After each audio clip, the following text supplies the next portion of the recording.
Madame, Monsieur, bonsoir, bienvenue au sommaire de ce journal. Le général de corps d'armée Ahmed Gaïd Salah souligne depuis Tamanrasset l'importance hautement vitale et sensible de la 6e région militaire dans la sécurisation du pays.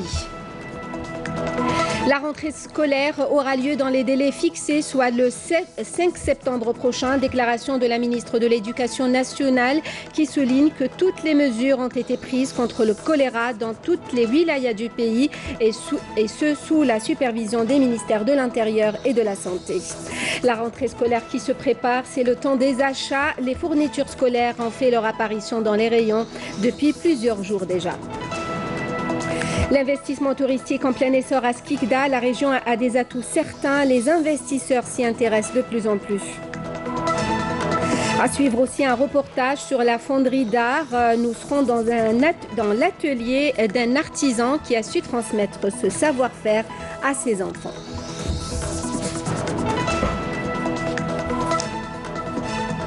Et pour commencer ce journal, le président de la République Abdelaziz Bouteflika a quitté Alger ce lundi à destination de Genève en Suisse afin d'effectuer des contrôles médicaux périodiques. C'est ce qu'a annoncé la présidence de la République dans un communiqué. Le président du Conseil de la Nation, Abdelkader Ben Salah, s'est déplacé ce lundi au siège de la représentation des Nations Unies à Alger, où il a signé au nom du président de la République le registre des condoléances ouvert suite au décès de l'ex-secrétaire général de l'ONU, Kofi Annan.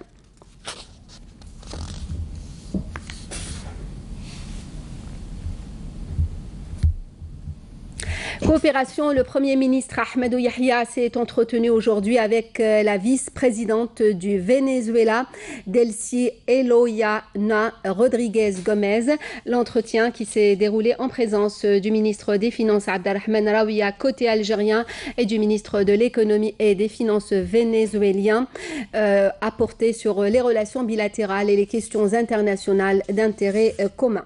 La vice-présidente du Venezuela a quitté par la suite Alger après cette escale technique saluée à son départ de l'aéroport international Houari Boumediene par le Premier ministre Ahmed Yahya et le ministre des Finances Abdelrahman Raouia.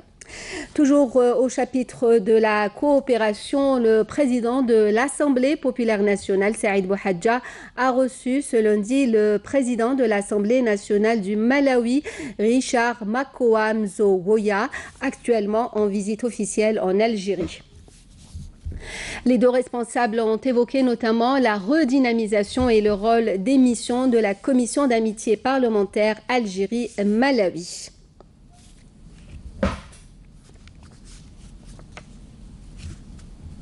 Le président de l'Assemblée nationale du Malawi est reçu également par le ministre des Relations avec le Parlement, Mahjoub Bedda.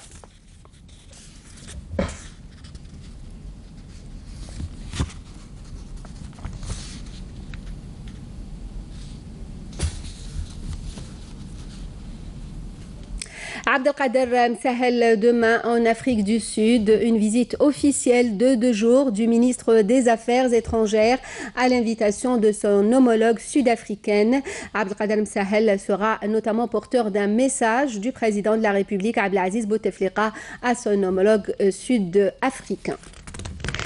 Le général de corps d'armée Ahmed Gaïd Salah, vice-ministre de la Défense nationale, chef d'état-major de l'armée nationale populaire, a entamé aujourd'hui une visite de travail au niveau de la 6e région militaire à Tamanrasset.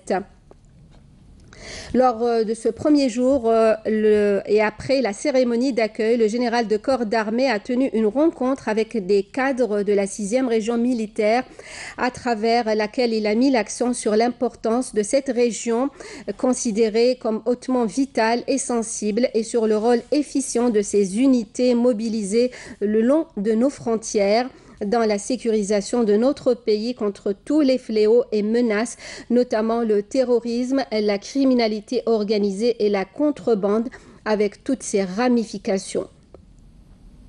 Le général de corps d'armée a tenu à rappeler que défendre parfaitement l'Algérie exige de tous les cadres et personnels, ainsi que de toutes les unités implantées dans cette région et dans les autres régions militaires, d'œuvrer sans cesse à réunir tous les facteurs et les impératifs de la force et à les renforcer en permanence afin d'assurer le maintien de la disponibilité opérationnelle et de combat des personnels et des unités pour assurer ainsi la sauvegarde de notre intégrité territoriale et la protection de notre pays contre tous les desseins et fléaux sur les plans sécuritaires, social et économique et pour défendre notre patrie et notre peuple contre toutes les menaces multiformes, quelle que soit leur nature.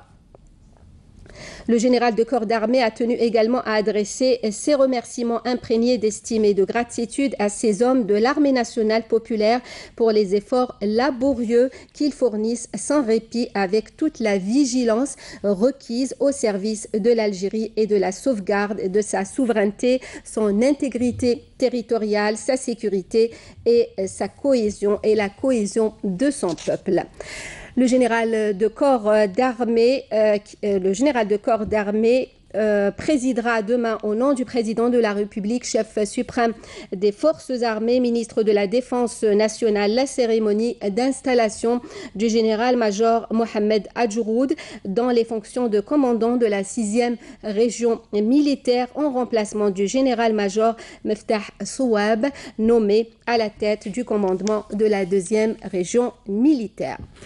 Lutte antiterroriste et après la reddition d'un terroriste la matinée d'aujourd'hui, 27 août, à Tamanrasset, un deuxième terroriste s'est rendu aux autorités militaires dans la même région. C'est ce qu'a annoncé le ministère de la Défense nationale. Il s'agit d'Ouled Mini Mohamed Di Issa. Il avait rallié les groupes terroristes en 2012. Il était en possession d'un pistolet mitrailleur de type Kalachnikov et de 3 chargeurs de munitions garnis, précise la même source.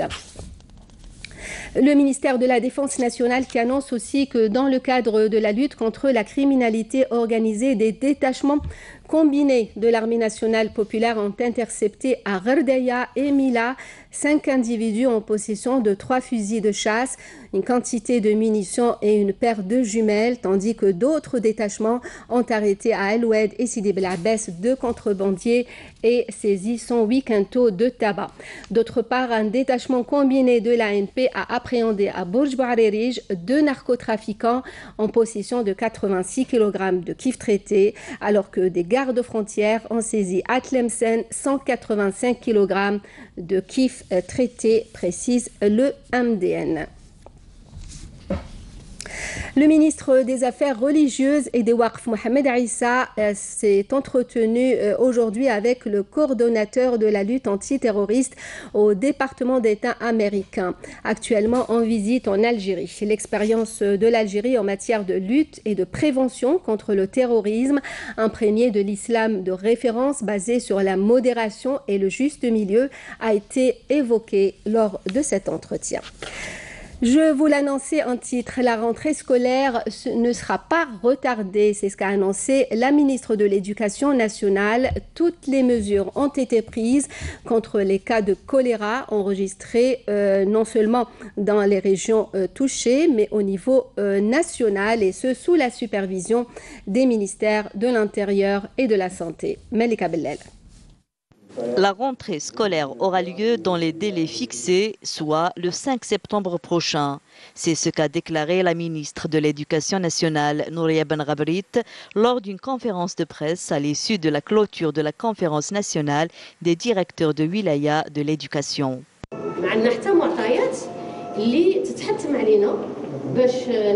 Toutes les mesures ont été prises contre l'épidémie du choléra, non seulement au niveau des wilayas où des cas ont été enregistrés, mais dans toutes les wilayas du pays, et ce sous la supervision des ministères de l'Intérieur et de la Santé. Nous entamons cette année l'école de qualité qui nécessite du temps afin d'exécuter le programme. L'épidémie du choléra n'exige pas le report de la rentrée scolaire dans les wilayas touchés. La rentrée scolaire aura lieu comme prévu le 5 septembre. Il est temps d'avoir le sens de la mesure, parce que quand on panique, on ne prend pas les bonnes décisions. La ministre de l'Éducation, Nouria Ben Ghabrit, a indiqué avoir tenu dimanche une réunion avec les directeurs de l'éducation des 5 wilayas ayant enregistré des cas de choléra, Alger, Blida, Bouira, Tipaza et Ain Dfla. Une deuxième conférence se tiendra prochainement avec les directeurs de ces wilayas pour examiner les derniers développements et prendre les mesures préventives nécessaires. Et en prévision de la rentrée, la wilaya d'El Oued se renforce par 11 établissements dans 6 groupements scolaires pour le primaire. Ces infrastructures sont situées dans les nouvelles cités. Farah Tibouch. Nouvelle classe pour nouvelle rentrée. Les élèves de la wilaya d'El Oued seront accueillis cette année dans des établissements flambant neufs.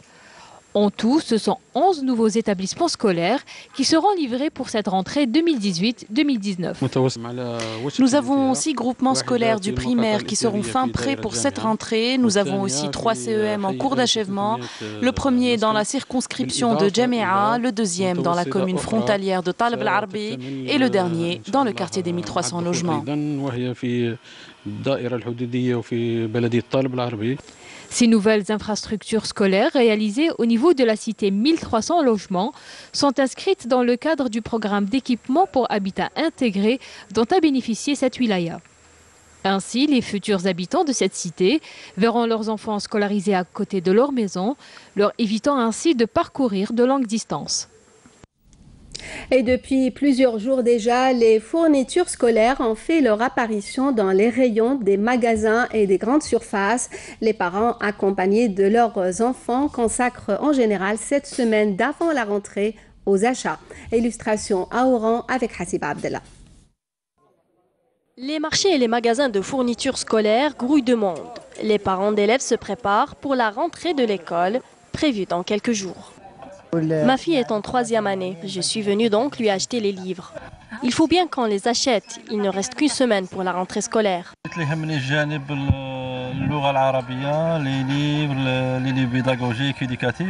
Dans les magasins, des enfants qui accompagnent leurs parents lors des achats. Ainsi, ils pourront choisir eux-mêmes les articles qui répondent à leurs besoins et à leur goût. Un peu de tout, les affaires scolaires, كل شيء قاعد يخصني en fait. par exemple stylo, crayon, gomme قاعدين نديرو في التروس ولا tout en fait. كاين لي بزاف تاع لي موديل كاين لي كايي فرونسي عرب تاع plusieurs matières. On a acheté des articles scolaires. J'ai aimé la qualité, mais le prix est un peu élevé. On a acheté des cahiers, des crayons, des stylos, des protèges cahiers, enfin tout ce dont on a besoin.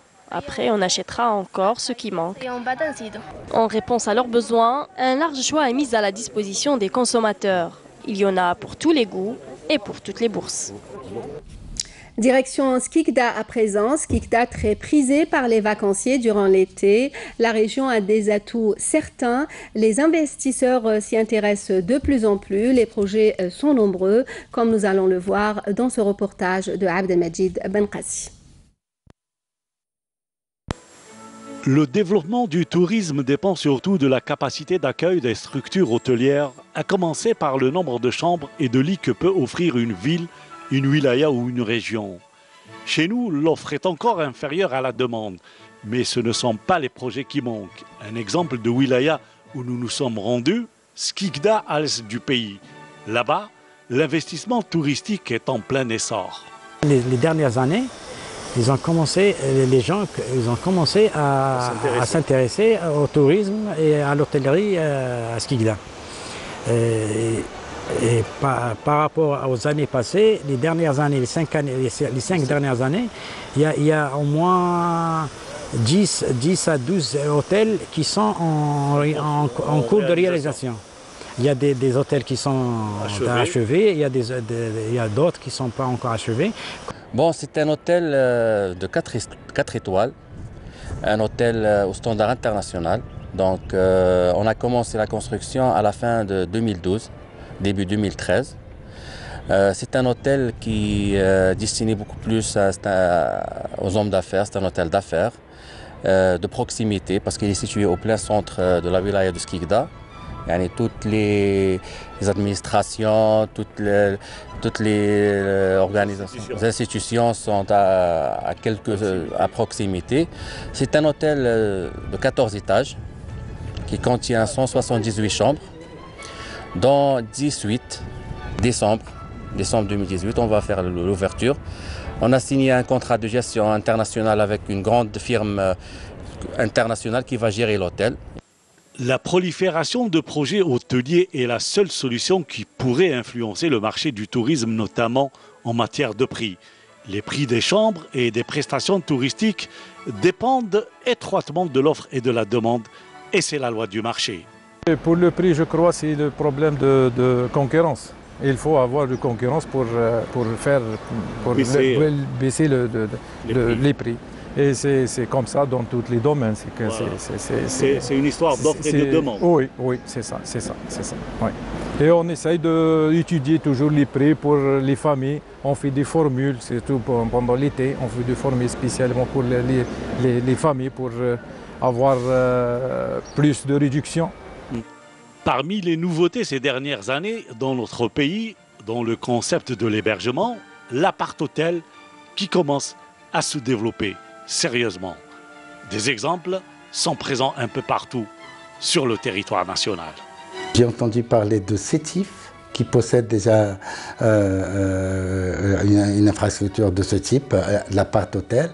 Mais pour Sigda, c'est le premier projet appart-hôtel de la wilaya. La personne ne ramène que sa valise et il a tout. Nous avons 50 appart-hôtels. Nous avons 3 appartements de type senior, des F2, qui font à peu près 140 mètres carrés. Et nous avons des singles, des F1 avec 70 mètres carrés, mais avec toutes les commodités. Un nouveau concept qui conviendrait à beaucoup de familles algériennes. La splendeur de la nature, la voici dans toute sa majesté du côté de Béjaïa.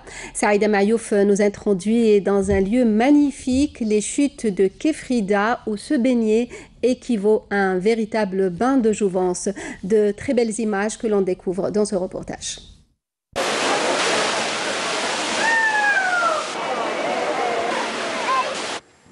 Les chutes de Kefrida, d'une beauté singulière et d'une fraîcheur vivifiante, demeurent un des endroits les plus prisés par les estivants. La beauté des lieux est époustouflante. Je reste émerveillée par tout ce paysage qui s'offre au regard. Coulant entre le massif forestier, ces chutes d'eau, site naturel par excellence, constituent un vrai régal pour les yeux. جينا لهنا نعقبوا كلكو جور جينا الجايه تيشي وطلعنا لهنا لهاد الكعكعه هذه يعني سي تري بو. L'endroit est d'une grande beauté par là. Cette cascade est une pure merveille. L'endroit est très sécurisé aussi.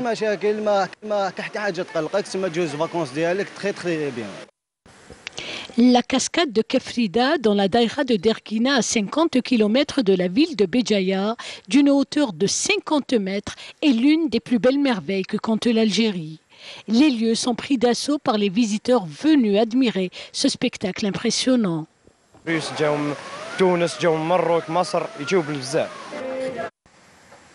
Le visiteur trouve également différents services dans ces lieux.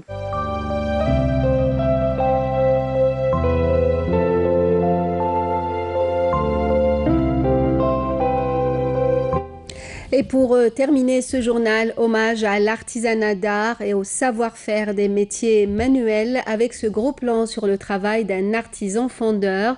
Lamia Boudbouda a poussé les portes de son atelier situé à Bab el-Oued à Alger. Reportage.